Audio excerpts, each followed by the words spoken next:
Baik. Cek-cek apakah suara saya terdengar ya? Terdengar, Bu. Ya, alhamdulillah. Baik, saya buka dahulu ya, biar nggak kemalaman ini gitu. Assalamualaikum warahmatullahi wabarakatuh. Selamat datang dan selamat malam di mata kuliah Dasar Kesehatan Lingkungan dan Keselamatan Kerja. Ini semester 2 ya, Bapak Ibu? Waalaikumsalam warahmatullahi wabarakatuh. Semester 2 ya, Bapak Ya, Ibu? Bu. Ya, mungkin apa belum pernah ya diajar oleh saya gitu. Sekalian saya perkenalkan diri saya juga. Eh, saya dosen paling baru di Sibermu, khususnya di Adminkes ya gitu. Nah, perkenalkan nama saya Fauzia Lislian India, lebih sering dipanggil Ibu Fauzia saja, dan saya diamanahi oleh Ibu Kaprodi ya, Bu Putri, untuk mengampu mata kuliah dasar kesehatan lingkungan dan keselamatan kerja seperti itu. Nah, salam kenal untuk Bapak Ibu semuanya ya. Mungkin baru pertama kali apa ya lihat saya seperti itu ya. Gitu. Nah, langsung saja mungkin ya, karena ini sudah semester 2 ya, sudah familiar juga ya dengan LMS ya gitu. Sepertinya tidak ada yang mau ditanyakan atau penjelasan dulu ya mengenai LMS ya. Nah, sistemnya masih sama di dasar kesehatan lingkungan dan keselamatan kerja ini memiliki 16 topik juga seperti itu. Nah, mungkin saya langsung share screen saja mengenai RPS-nya ya gitu. Nah, jadi eh, ini share screen saya sudah muncul ya di layar Bapak Ibu sekalian. Sudah, Bu. Ya, alhamdulillah. Nah, ini apa? Kita akan mempelajari ya mata kuliah dasar kesehatan lingkungan dan keselamatan kerja. Jadi memiliki latar belakang ya bahwa kesehatan lingkungan itu ya memiliki aspek alam dan lingkungan yang tentunya mempengaruhi ya kesehatan manusia dan eh, upaya kita juga ya harapannya untuk menciptakan lingkungan yang sehat dan aman. Nah, di dalam mata kuliah ini juga mempelajari ya kalau apa lebih jauh lagi. Nah, ini ada di sama seperti mata kuliah lainnya. Mata kuliah ini memiliki 4 CPMK ya. Yang pertama, kita akan membahas mengenai ruang lingkup kesehatan lingkungan itu apa saja gitu ya. Dan yang kedua itu masalah-masalah ya pencemaran lingkungan, masalah pencemaran lingkungan itu kan tidak hanya mengenai sampah ya. Nah, kita akan eh, lebih apa ya mendalam lagi ya nanti kita akan bahas, kita akan kupas di sana. Lalu ketiga ya, CPMK 3 itu kita akan membahas mengenai pengelolaan limbah dan pengendalian vektor. Apa itu vektor dan bagaimana pengendaliannya?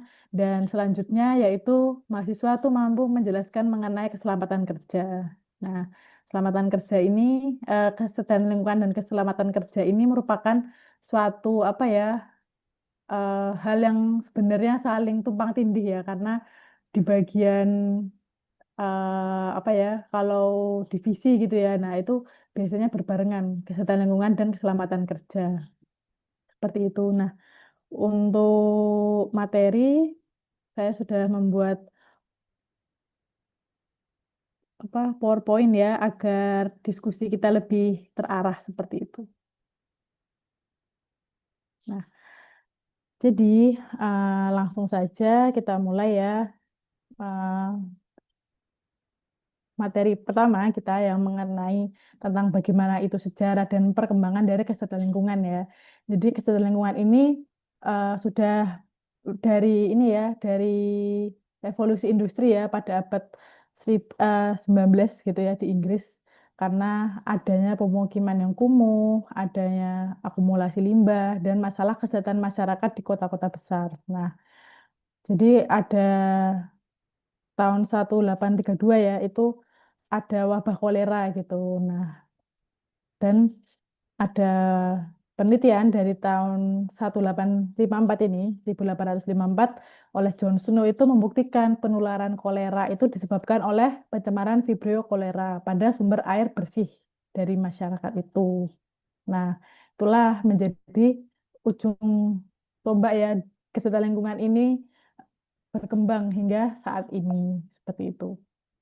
Nah, ini ya, tonggak sejarah kesehatan lingkungan dunia itu bahkan dari tahun 3000 sebelum Masehi ya, peradaban kuno itu telah memiliki sistem pembuangan air limbah dan WC umum ya. Apakah WC dan air limbah seperti sekarang ya? Enggak ya gitu. Nah, sekarang kan sudah sangat berkembang ya. Jadi di apa bisa dikatakan di setiap rumah itu ada jamban tersendiri ya, ada kamar mandi gitu. Dan itu adalah hal yang mewah jika kita bandingkan dengan tidak usah jauh-jauh di tahun 1900-an itu ya. Ya. Itu enggak semua orang memiliki jamban atau WC pribadi gitu ya di dalam rumah. Nah, lanjut pada abad setelahnya ya, pada abad 17 itu, nah ada legislasi sanitasi. Jadi negara-negara Eropa itu membuat undang-undang sanitasi untuk menerapkan military hygiene. Nah, jadi bisa dibilang zaman sebelum abad itu tuh kondisi kesehatan itu sangat sangat kurang ya karena maksudnya didukung dari kesehatan lingkungan yang kurang bersih seperti itu ya. Nah, lalu banyak juga kan cerita kalau pada zaman kolonial itu kebersihan diri bahkan gitu, itu tuh sangat minim gitu. Orang-orang jarang mandi ya di Eropa sana gitu. Nah, pada tahun 1842 gitu laporan Chadwick itu menerbitkan Sanitary Conditional of Laboring Population of Great Britain. Nah, bentar.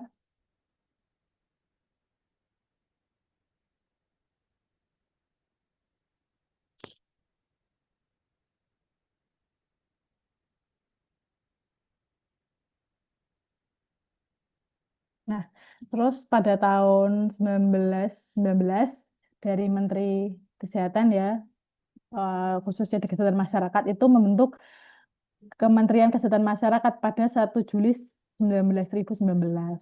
Seperti itu. Nah, kita akan membahas juga selanjutnya perkembangan kesehatan lingkungan sendiri di Indonesia gitu. Nah, sebelum Orde Baru ya, itu tahun 1882 itu ada Undang-Undang Hygiene dalam bahasa Belanda. Lalu 1924 ada Rival Hygiene Work di Banyuwangi dan Kebumen. 1956 itu ada integrasi pengobatan dan kesehatan lingkungan di Bekasi. Dan 1959 itu program pemberantasan malaria ya di 12 November sebagai Hari Kesehatan Nasional hingga saat ini. Nah, selanjutnya masa setelah Orde Baru itu di 1968 ada program kesehatan lingkungan ya, udah mulai masuk puskesmas. Terus selalu di 1974 itu ada Impres Sami Jaga, yaitu sarana air, minum, dan jamban keluarga, dan program Perumnas dan kampanye K3, dan selanjutnya yaitu ada pengembangan penyehatan lingkungan di berbagai sektor.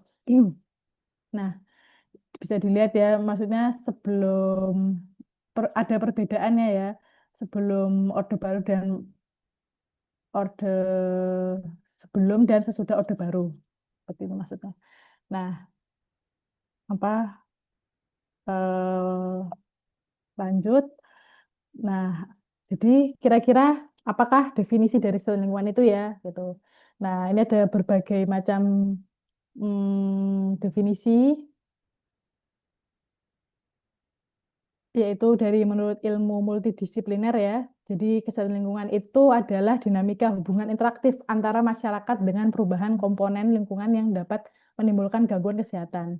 Nah, pencegahan primer itu dapat dilakukan ya untuk menghambat perkembangbiakan penularan dan faktor risiko yang berhubungan dengan penyakit, khususnya penyakit dengan dari lingkungan ya seperti itu. Dan selanjutnya untuk keseimbangan ekologi jadi menciptakan keseimbangan antara manusia dan lingkungan untuk menjamin kesehatan manusia. Seperti itu.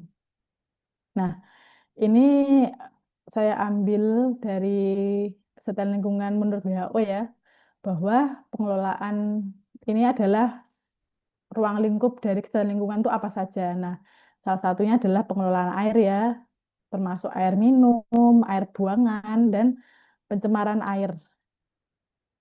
Nah, selanjutnya untuk apa di dalam kesehatan lingkungan ini juga ada membahas mengenai pengendalian vektor. Vektor penyakit ya. Vektor itu apa sih gitu? Nah, adalah suatu hewan ya yang menyebabkan penyakit ya, bisa lalat, bisa apa satunya nyamuk gitu ya. Nah, ini juga akan menjadi bahan kajian di dalam kesehatan lingkungan. Selanjutnya yaitu kesehatan kerja ya, yaitu pengendalian pencemaran udara, radiasi, kebisingan, dan keselamatan kerja lainnya.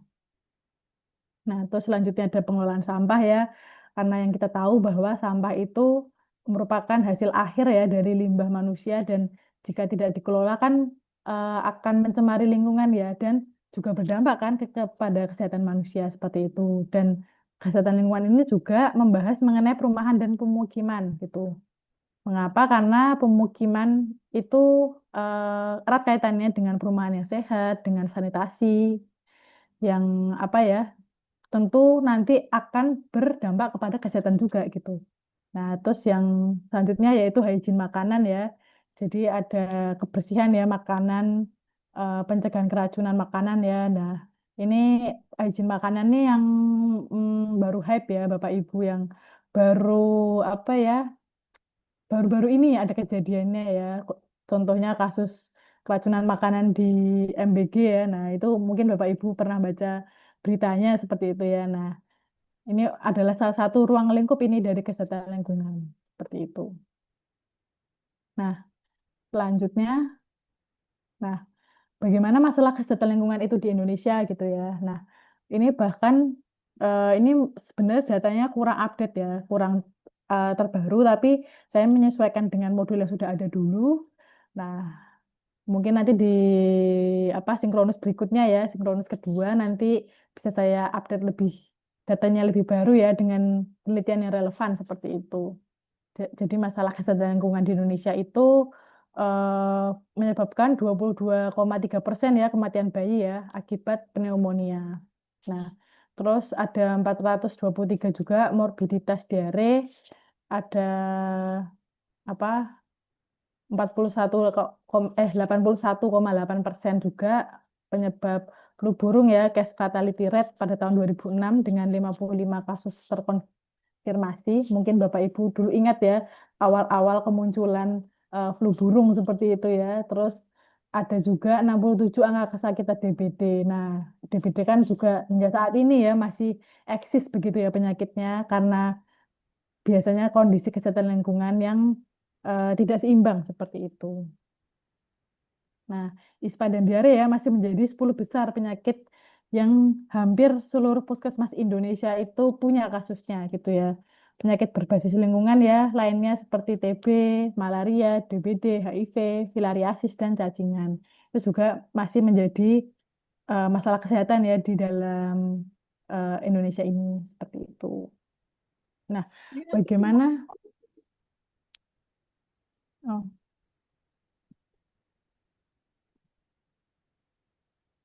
bentar. Apa itu ya? Gimana ya? Enggak.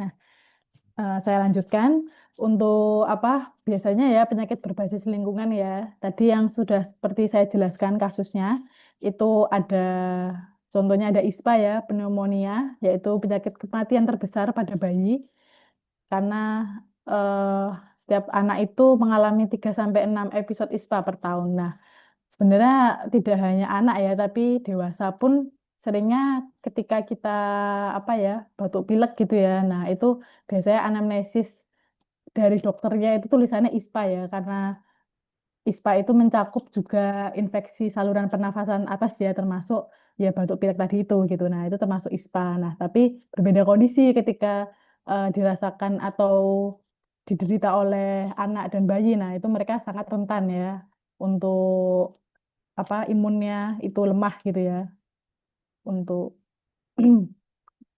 apa untuk memperkuat imunnya seperti itu. Nah, selanjutnya untuk penyakit lain yang berbasis lingkungan tentunya adalah tuberkulosis ya, TB, yang hingga saat ini kasusnya tentu masih ada setiap puskesmas, saya yakin itu disebabkan oleh Mikrobakterium tuberkulosis ya, dengan kematian 250 orang per hari. Dan ini adalah survei pada tahun 2007. Nah, ini juga survei sudah lama, tapi sampai hingga hari ini ya sudah apa tetap masih ada gitu. Tapi kadang apa mungkin teman-teman yang ada yang kerja di puskesmas ya mungkin bisa menceritakan langsung nanti seperti itu. Dan penyakit lain seperti diare ya tentunya itu juga salah satu penyakit yang mungkin sering kita alami juga ya seperti itu. Bedanya mungkin yang kita rasakan tidak kronis ya, tidak sampai menyebabkan dehidrasi dan lain sebagainya. Nah, terus ada DBD dan malaria. Oh, Oh, mau apa? Mau apa, Bu?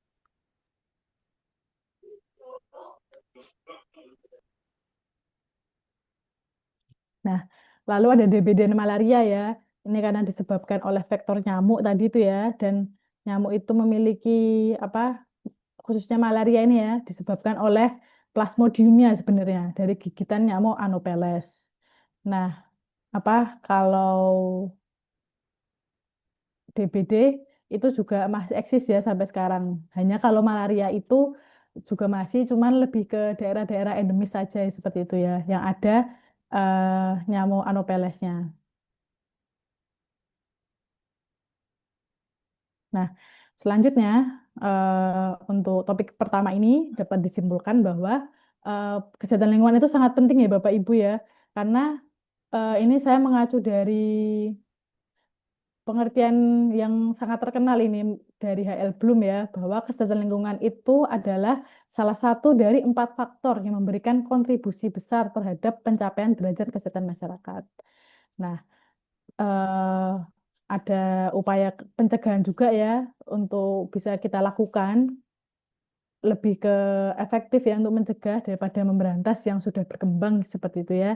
Lalu untuk menyeimbangkan ya kondisi lingkungan, lalu untuk kesehatan optimal agar manusia lebih sehat ya, lebih produktif dan bisa lebih apa ya, produktif menjalani hari-harinya seperti itu ya. Nah, untuk topik pertama sudah selesai saya sampaikan. Mungkin sebelum lanjut ke topik kedua, Bapak, Ibu, Mas, Mbak, mau ada yang ditanyakan atau dikonfirmasi, monggo di apa bicarakan langsung, open mic atau di kolom chat, monggo.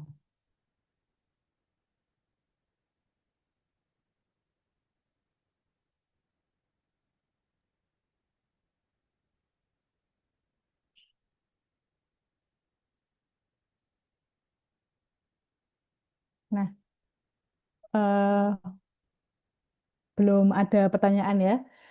Baik, kalau begitu saya lanjutkan.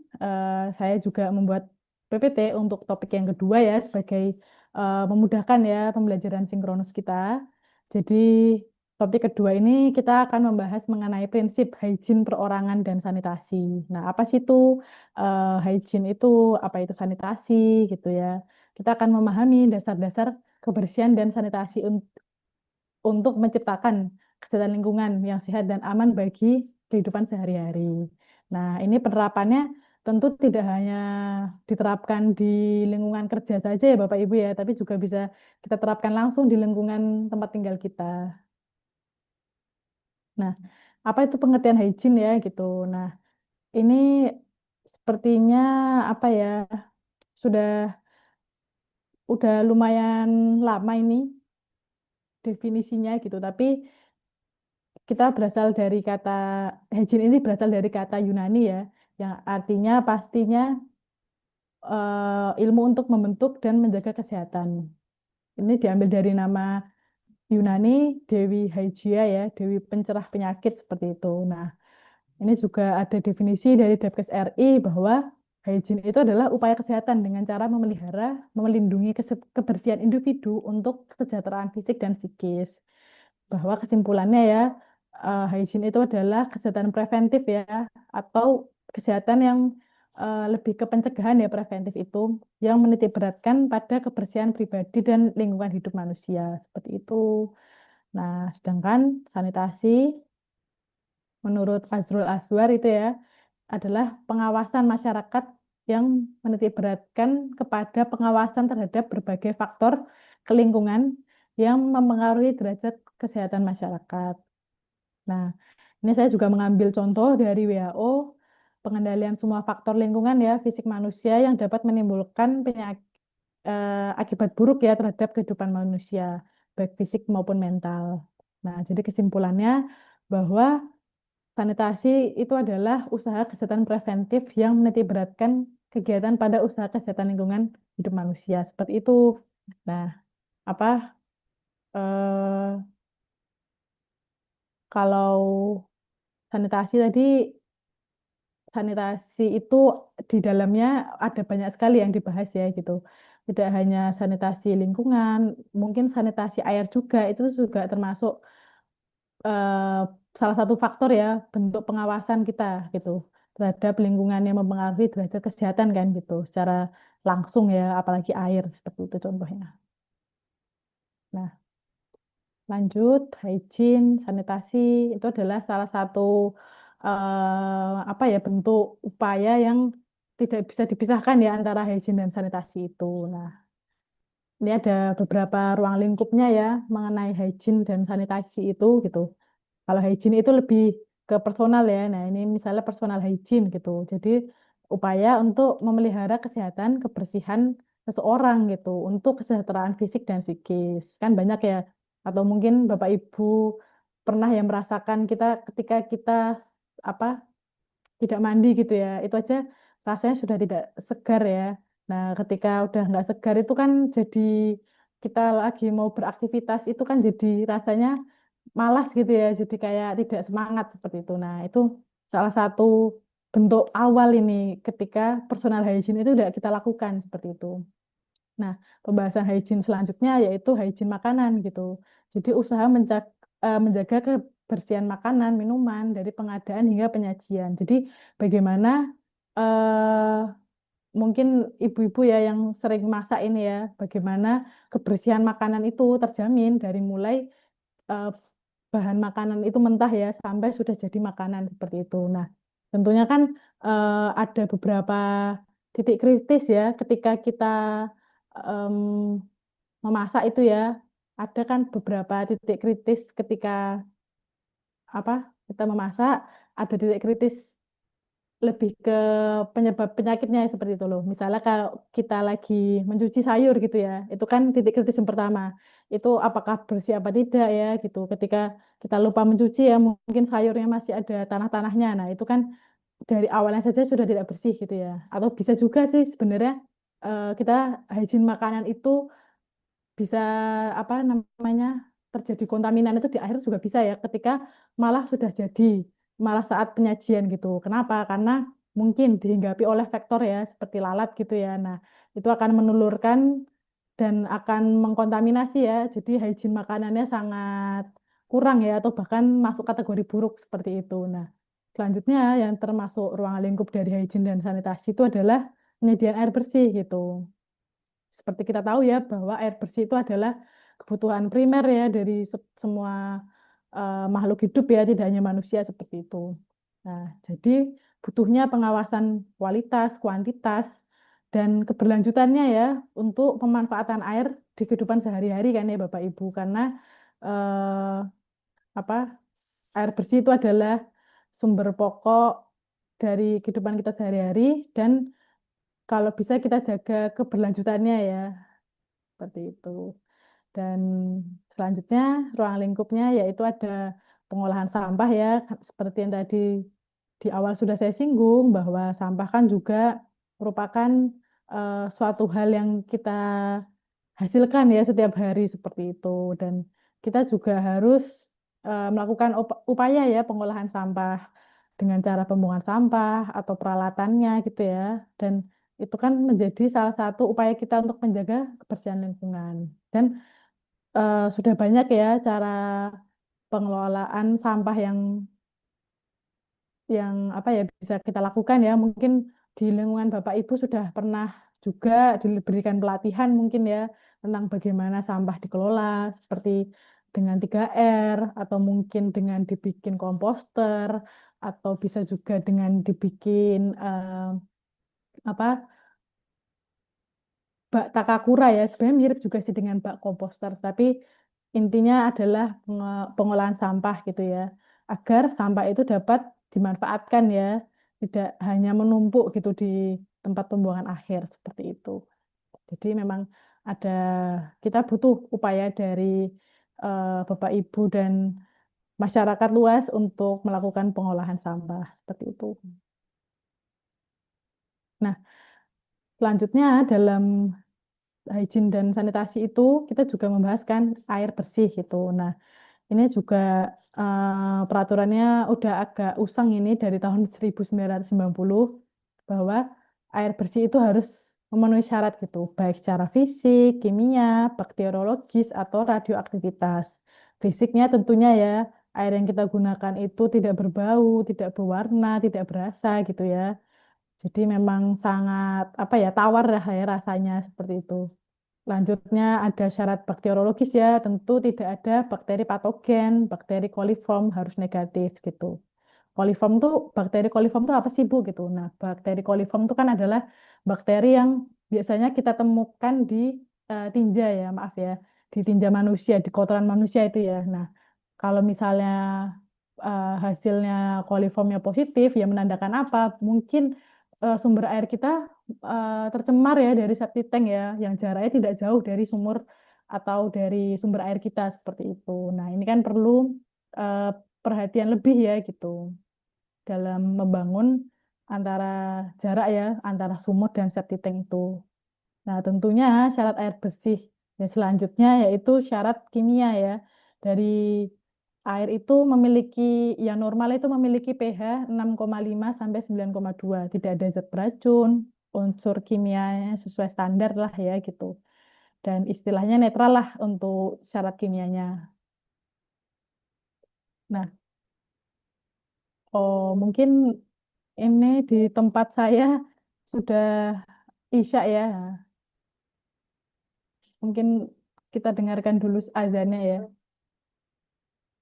Monggo Bapak Ibu mungkin yang ada di wilayah WIB juga mungkin mau sholat tepat waktu. Nah, setelah azan itu juga saya perbolehkan ya Bapak Ibu. Kita tunggu sebentar sambil mendengarkan azan.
Baik.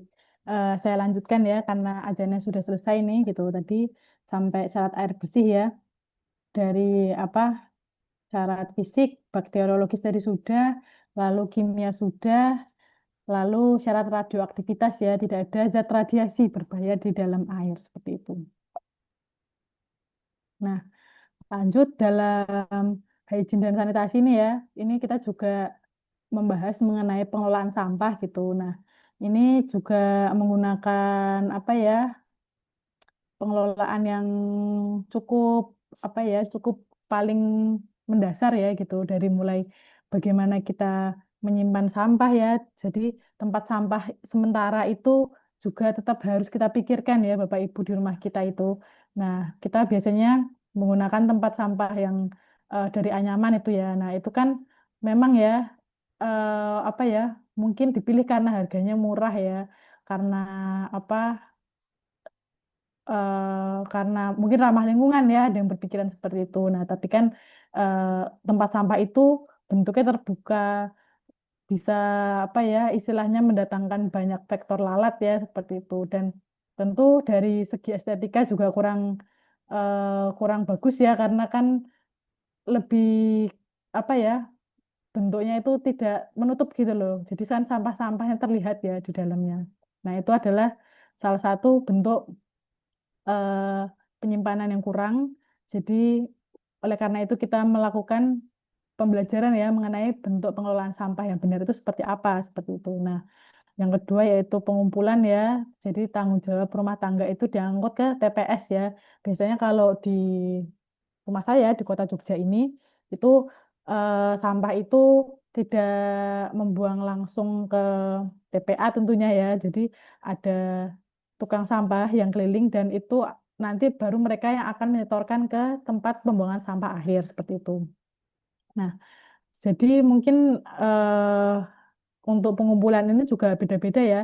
Mungkin ada di Bapak Ibu yang mungkin masih tinggal di beberapa kabupaten atau desa itu masih ada yang tidak ada tukang sampahnya gitu. Jadi kita melakukan pembuangan mandiri ya ke tempat sampah sementara itu. Nah, sebelum akhirnya nanti dari tempat sampah sementara itu akan diangkut lagi oleh truk-truk yang besar itu ya untuk ke tempat pembuangan akhir seperti itu. Nah, selanjutnya dalam bentuk pengelolaan sampah itu juga ada pemusnahan ya.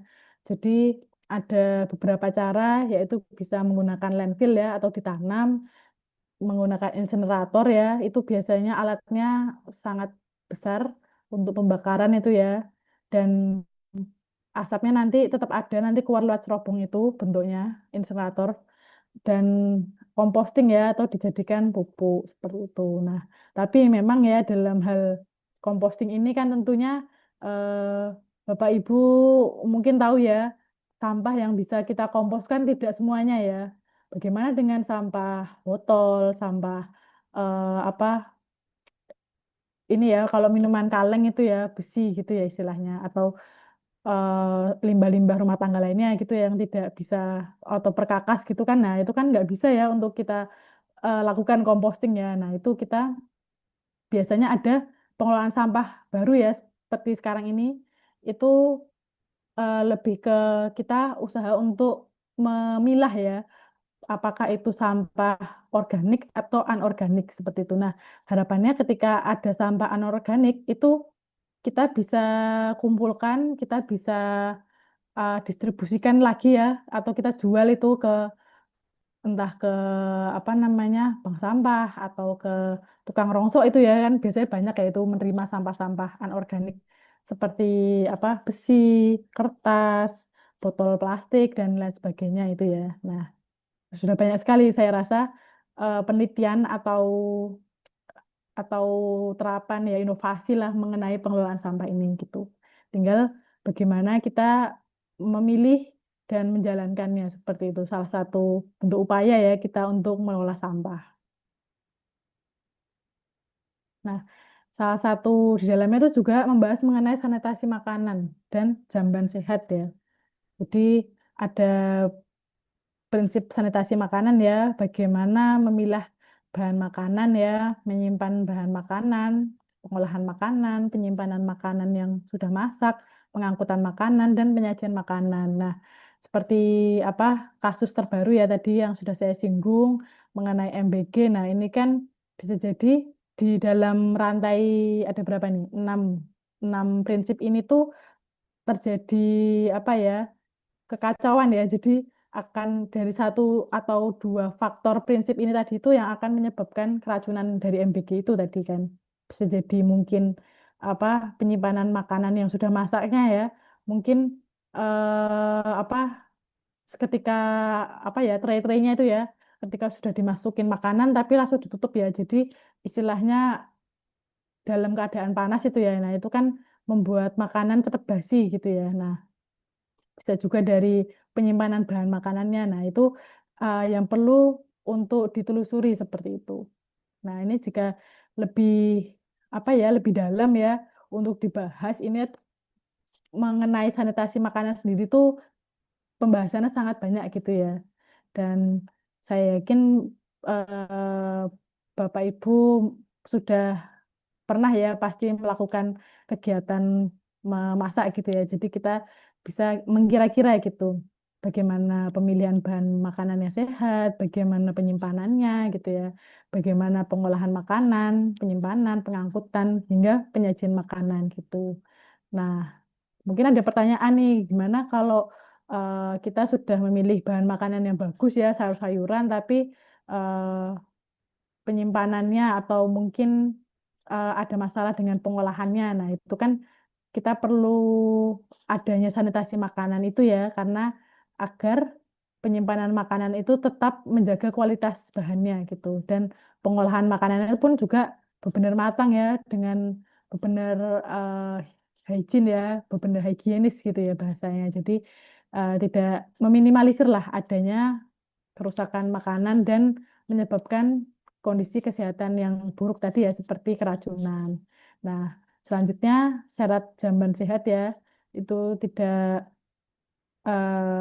tidak mengotori tanah dan air, tidak terjangkau serangga ya, tidak menimbulkan bau, mudah digunakan dan dipelihara ya, desain sederhana dan murah.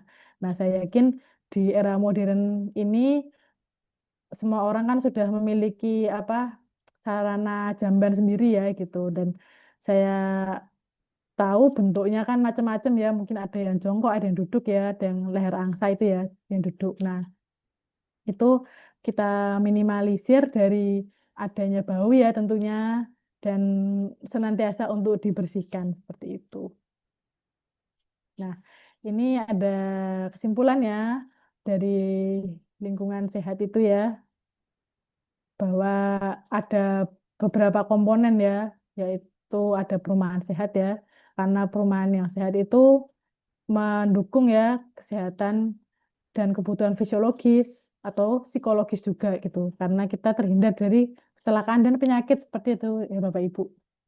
Selanjutnya yaitu air limbah ya, jadi tidak mengotori sumber air, tidak mencemari tanah, tidak menjadi tempat berkembang biofaktor ya, dan eh, salah satu yang lainnya yaitu pengawasan vektor ya. Jadi menurunkan kepadatan populasi vektor melalui pengelolaan lingkungan dan perubahan perilaku masyarakat. Nah, contohnya apa pengawasan vektor itu? Jadi ketika mungkin kita apa hidup di lingkungan yang banyak lalat ya, mungkin karena faktor tempat sampah kita yang tidak tertutup atau yang tempat sampah sementara dari desa kita mungkin yang dekat dengan rumah kita ya. Nah, itu kan akan menimbulkan banyak apa ya faktor ya seperti lalat itu tadi kan dan itu adalah salah satu titik kritisnya ya untuk kita bisa mengawasi faktor itu agar tidak berkembang dan menurunkan kepadatannya populasinya karena mudahnya berkembang biak ya di lingkungan yang kurang bersih itu. Nah, jadi hygiene dan sanitasi yang baik itu adalah kunci utama untuk menciptakan lingkungan yang sehat dan kehidupan yang berkualitas seperti itu. Nah, untuk materinya sudah sampai selesai di sini. Mungkin Bapak Ibu ada yang mau ditanyakan. Oh, di kolom chat sudah masuk ternyata untuk pertanyaannya. Baik. Mungkin kalau nanti ada yang mau bertanya secara langsung ya, seperti itu saya perbolehkan loh Bapak Ibu. Atau mungkin Bapak Ibu sudah ada nih yang kerja di puskesmas mungkin tapi bukan di bagian kesehatan lingkungan ya, tapi kan sudah sangat apa ya familiar lah ya dengan program-program kerja dari pemerintah itu. Nah, itu saya juga tidak apa-apa, boleh sharing-sharing di sini Bapak Ibu, karena kan saya di sini mengajari secara teori ya. Mungkin Bapak Ibu ada yang mau cerita secara eh, cara kejadian langsung ya, cara kasusnya itu saya juga memperbolehkan seperti itu. Nah, mungkin saya izin menjawab dulu dari pertanyaan di kolom chat ini. Bu izin bertanya, akhir-akhir ini saya melihat terkait fenomena HIV yang mulai naik. Apakah ini juga bisa dikategorikan seperti TB, malaria dan diare? Terima kasih. Nah, tentunya iya ya, karena HIV kan salah satu penyakit menular seperti itu ya. Karena apa namanya penyakit menular dan sifatnya ini masih tabu tentunya ya, karena penularannya biasanya yang paling banyak itu dari berhubungan seksual dengan berganti-ganti pasangan ya gitu, dan bisa juga dengan penggunaan jarum suntik dari tato itu lah ya, itu juga salah satu. Nah, jadi jika dikategorikan sebagai penyakit menular tentu iya gitu. Nah, tapi kalau untuk kasus HIV sendiri ya sebagai tambahan itu tuh eh, kasusnya itu sangat apa ya tersembunyi ya gitu, tidak segampang itu untuk meneliti, tidak seperti kita apa ya kasus TBC dan malaria atau bahkan diare ya gitu yang sangat tercatat gitu. Nah, HIV sendiri kan penemuannya sangat apa ya istilahnya penyakit yang kayak jangka panjang ya. Jadi itu tidak langsung ketika orang itu terjangkit HIV itu saat itu juga muncul dari gejalanya kan enggak gitu ya. Nah, jadi fenomena HIV itu pernah tiba-tiba merebak itu karena mungkin apa ya ada yang mengadakan ya tes HIV massal gitu. Nah, itu ternyata tidak sadar ternyata komunitas ini terkena semua gitu. Nah, itu kan salah satu apa ya bentuk kesadaran diri juga ya untuk mungkin yang sudah melakukan seks aktif gitu ya untuk meriksakan HIV. Takut-takut ya kalau misalnya terjangkit seperti itu. Nah, begitu Bapak Agus Widodo. Semoga menjawab. Nah, selanjutnya izin menambahkan Bu, pengelolaan sampah kan recycle, reuse. Ya, betul. Jadi pengelolaan sampah itu apa 3R itu loh. Reuse, reduce, recycle. Nah, itu mungkin di pertemuan lain ya, itu akan kita bahas juga karena pembahasannya juga cukup banyak itu di dalam reuse, recycle, dan reduce itu ya. Nah, tapi mungkin sedikit saya bahas gitu ya. Eh, Reuse gitu ya kan artinya menggunakan kembali ya. Jadi menggunakan kembali mungkin apa barang-barang yang mungkin memang masih bisa dimanfaatkan seperti itu, Bu. Contohnya apa? Contohnya ketika kita membeli ini ya, yang paling saya gampang ditemui di masyarakat itu membeli botol air mineral yang berapa liter itu ya, 5 liter atau berapa itu. Nah, habis itu dilubang apa ditutupnya, dicopot, lalu dipotong sepertiganya lah ya gitu. Jadi tinggal 3/4-nya. Nah, itu dijadikan apa biasanya pot-pot bunga itu ya. Nah, itu dibolongin bawah-bawahnya jadi ada apa tempat buat air itu ya, tidak tidak menggenang di situ gitu. Nah, terus itu adalah salah satu contoh penggunaan reuse ya, atau mungkin apa ya, sekarang kan sudah ada teknologi untuk meleburkan ya, meleburkan plastik-plastik itu ya, jadi bahan yang lain ya, bisa diolah gitu loh, jadi yang lainnya. Nah, itu sebenarnya kalau untuk botol plastik sih lebih contoh ke recycle ya, karena kita mengubah dari bentuk yang baru gitu. Nah, kalau reuse kan kita tetap menggunakan di apa ya kegiatan lain, tapi menggunakan bentuk yang sama ya. Kayak tadi kan botol kan masih bentuknya sama botol ya, tapi manfaatnya beda. Nah, kalau recycle itu memang berubah bentuknya seperti itu ya, dan dimanfaatkan dan dapat harapannya kan dapat dimanfaatkan seperti itu. Nah, contoh lagi kan misalnya kalau dulu sempat nge-hype ya awal-awal recycle itu apa bungkus-bungkus sabun cuci ya atau deterjen itu jadi tas atau apa gitu kan sempet hype ya di tahun 2000 sekian lah seperti itu. Dan yang terakhir ada reduce ya, tentunya mengurangi gitu upaya kita untuk mengurangi Bapak Ibu kalau belanja mengurangi nih sampah plastiknya. Nah, itu bisa menggunakan tas ini ya rotan atau kayu itu ya yang apa bisa buat belanja seperti itu. Begitu ya mungkin dapat ya betul sangat bisa. Terima kasih sudah ditambahkan. Nah, lalu pertanyaan selanjutnya, jika program kesehatan lingkungan, sanitasi, hygiene itu sering terhambat oleh keterbatasan anggaran, kebijakan yang tumpang tindih, serta rendahnya partisipasi masyarakat, bagaimana peran administrasi kesehatan bisa menjadi jembatan antara kebijakan, tenaga teknis, dan masyarakat agar tercipta perubahan perilaku yang berkelanjutan dan terukur dampaknya. Oke, jadi ini apa ya? Jika ini ya tumpang tindih ya kebijakan dan anggaran ya khususnya ya.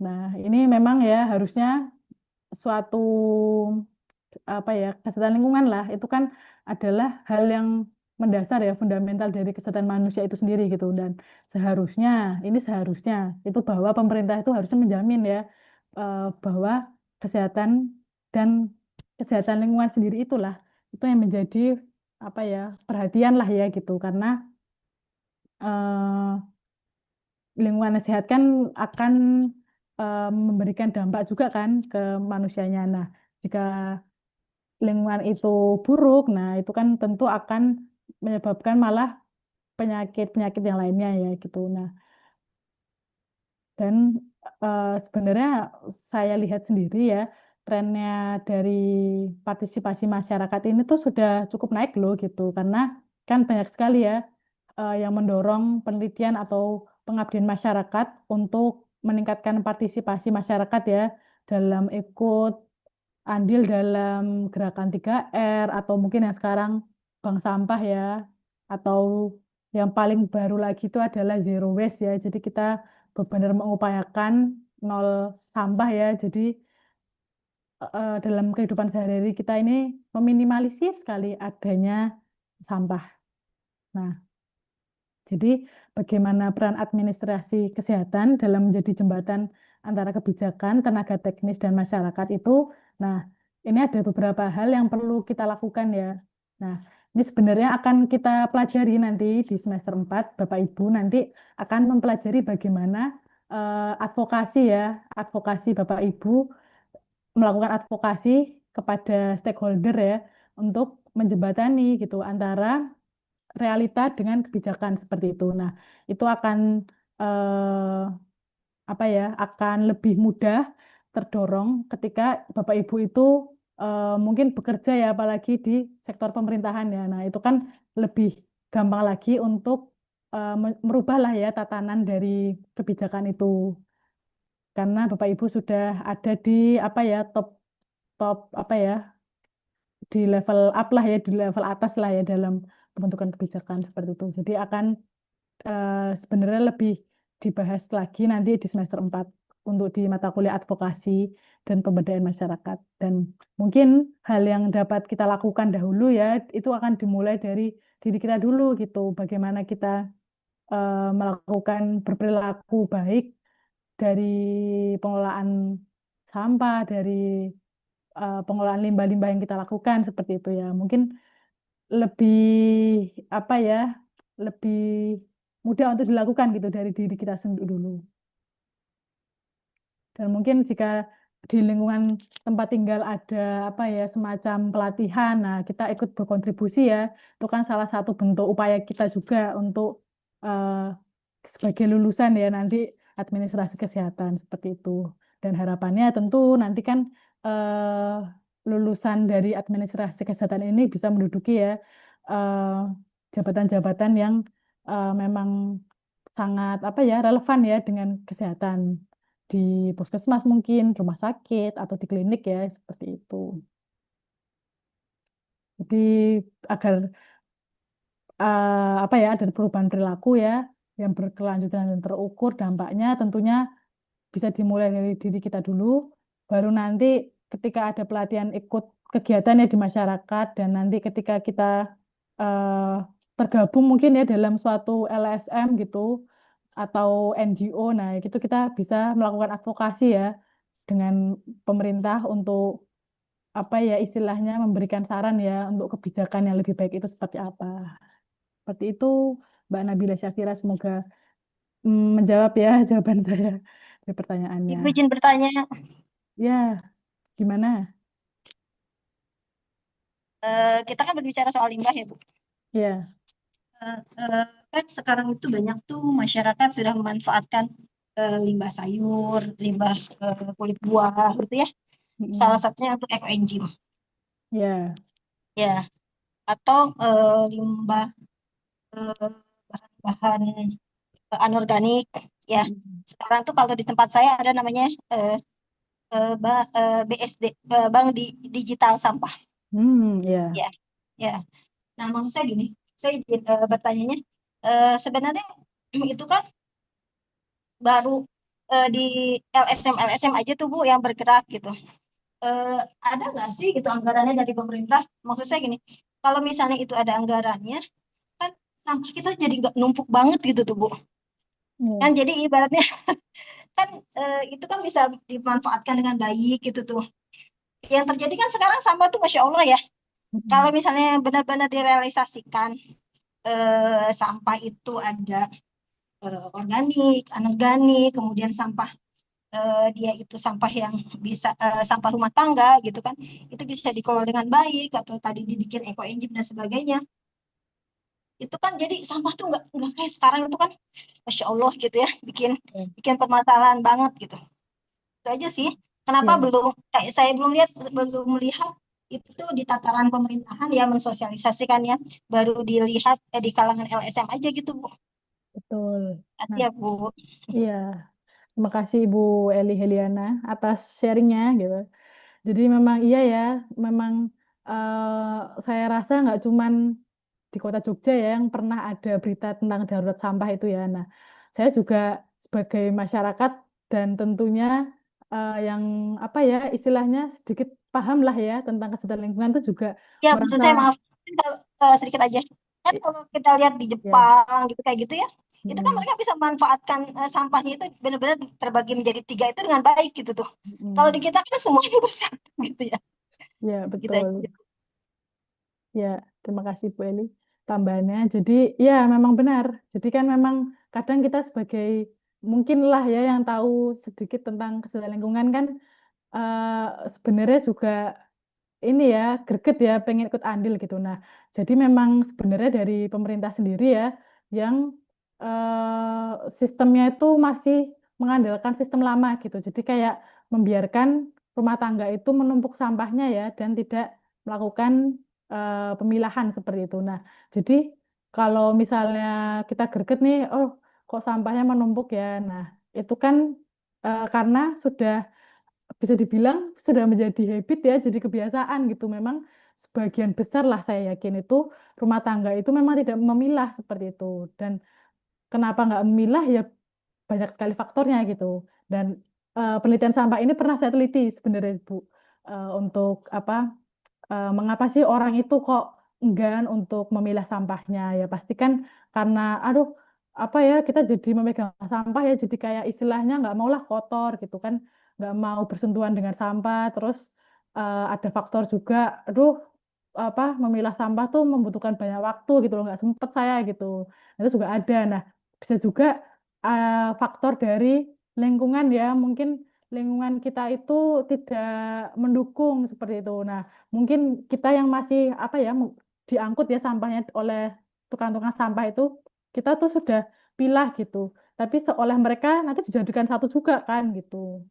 Nah jadi ketika mereka mengantarkan ke TPS Iya lalu betul Bu. TPS ke Jadi TPA sampah di nah rumah udah itu dipilah kan jadi tiga. Tapi nanti ya yang untuk kan disatuin lagi kok kayak percuma banget gitu ya. iya betul. Nah itu karena adanya apa ya sudah kebiasaan dia memang dari dulu tuh seperti itu gitu dan saya rasa memang sampai detik ini pemerintah itu belum sepenuhnya apa ya menjadikan sampah itu masalah gitu loh. Jadi tuh mereka hanya memberikan regulasi, oh melakukan pemilahan ya gerakan 3R, tapi kok nggak ada sosialisasinya gitu. Nah, sosialisasinya itu ada ketika, oh mungkin ada tadi ya LSM atau mungkin dosen-dosen ya yang melakukan pengabdian ya khusus tentang sampah itu. Nah, baru adanya seperti itu gitu. Nah, jadi eh, memang kita rasakan sendiri ya di Indonesia itu belum ada budaya untuk memilah-memilah itu. Nah, jadi sebagai saran kan ketika kita sudah tahu ya bahwa sampah itu harus dipilah, kita upayakan sajalah dari kita dulu gitu untuk memilah gitu. Nah, walaupun mungkin kita juga bisalah sedikit mengedukasi ya, mungkin pas lagi ada tukang sampah juga gitu. Pak, ini kan apa jenis sampahnya beda gitu ya. Nah, kalau bisa nanti di apa ya plastik-plastik besarnya itu ya nanti kan tinggal dimasuk-masukkan ke situ gitu atau karungnya lah ya gitu. Jadi jenis sampahnya itu tetap beda. Nah, tapi memang tantangannya sampah yang bercampur itu tuh memang sudah apa ya istilah mendarah daging ya. Jadi kayak memang suatu kebiasaan kan sangat susah ya untuk dirubah dalam waktu yang cepat gitu. Nah, jadi memang butuh sepertinya sangat butuh PR bertahun-tahun gitu untuk merubah kebiasaan itu seperti itu. Dan saya rasa ini merupakan suatu apa ya keresahan bersama ya mengenai sampah ini gitu. Dan pemerintah memang sangat kurang apa ya sigap ya untuk menangani gitu permasalahan sampah ini. Seperti itu. Nah, mungkin saya bisa lanjut ya pertanyaan dari Bu Ani Nurdiani gitu. Bagaimana pengelolaan air limbah RS untuk lingkungan sekitar rumah sakit? Nah, betul Bu Ani. Jadi limbah rumah sakit itu kan jenisnya banyak sekali ya. Khususnya kan ini air limbah. Air limbah kan tentu nanti tidak hanya dari tempat pembuangan ini ya, apa dari toilet kan tidak ya, tapi itu kan juga dari ruang-ruang apa linen ya, dari kasur pencucian spray dan apa sarung bantal itu ya, dan juga kan dari ruang operasi juga kan nanti dicuci di apa menghasilkan air limbah juga ya. Nah, bagaimana pengelolaannya? Nah, justru rumah sakit yang baik itu juga memiliki sistem pembuangan limbah yang baik ya gitu. Dan itu setiap rumah sakit itu memiliki apa ya istilahnya AMDAL ya. Jadi AMDAL yang bagus itu ada kadarnya, ada apa ya ambang batasnya seperti itu loh. Dan eh, di setiap rumah sakit itu atau apa ya puskesmas dan klinik itu juga pasti ada tenaga kesehatan lingkungan ya Bapak Ibu. Jadi mereka itu melakukan upaya apa namanya pemantauan ya sampah atau limbah yang dihasilkan rumah sakit itu tidak berbahaya untuk lingkungan sekitar seperti itu. Nah, kebetulan saya juga pernah melakukan apa ya magang ya pada saat kuliah dulu gitu dan itu apa ya untuk contoh bahwa rumah sakit yang benar itu adalah rumah sakit yang mengelola ya dan selalu apa ya istilahnya tuh mengukur ya kadar limbahnya itu apakah sudah aman untuk dibuang apa ke penampungan di dalam rumah sakit itu atau belum gitu. Nah, nanti akan bisa itu ada treatmentnya juga gitu loh, Bu. Jadi nggak langsung air limbah itu disalurkan, tapi kan juga dikelola gitu agar tidak membahayakan lingkungan sekitar. Seperti itu, Bu Ani. Dan ini juga tentang AMDAL ini juga sangat dibahas ya di dalam peraturan seperti itu. Betul. Terima kasih Pak Agus Widodo sudah menambahkan ya, memang pemerintah faktor paling besar, dua masyarakatnya sendiri.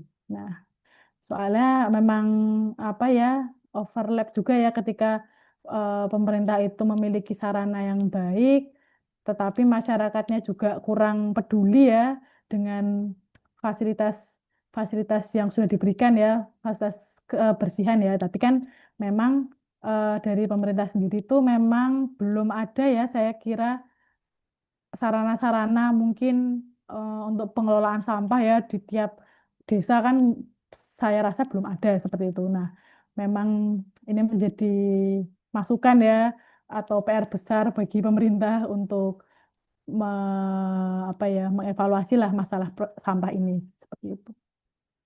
Baik, mungkin ada yang mau didiskusikan lagi. Nah, jika kita membicarakan sampah itu sangat apa ya, relate ya, sangat kita paham betul gitu dalam kehidupan sehari-hari itu seperti apa, seperti itu. Nah, baik, jika sudah tidak ada nih diskusi dan tanya jawabnya, karena di apa ya, di waktu Indonesia Barat ini sudah menunjukkan hampir pukul setengah 8 malam ya, apalagi di teman kita di timur sana. Nah, mungkin ada Bapak Ibu yang di timur sudah sangat malam ya ya. Mungkin sinkronus. Yang pertama dari mata kuliah dasar kesehatan lingkungan dan keselamatan kerja saya akhiri. Kurang lebih mohon maaf. Nanti akan ada ini ya tutorial ya dari dasar kesehatan lingkungan di minggu kedua besok. Nah, minggu ketiga itu kalau tidak salah asinkronus dan nanti baru dilanjutkan oleh eh, sinkronus lagi dengan saya sebanyak 6 kali seperti itu.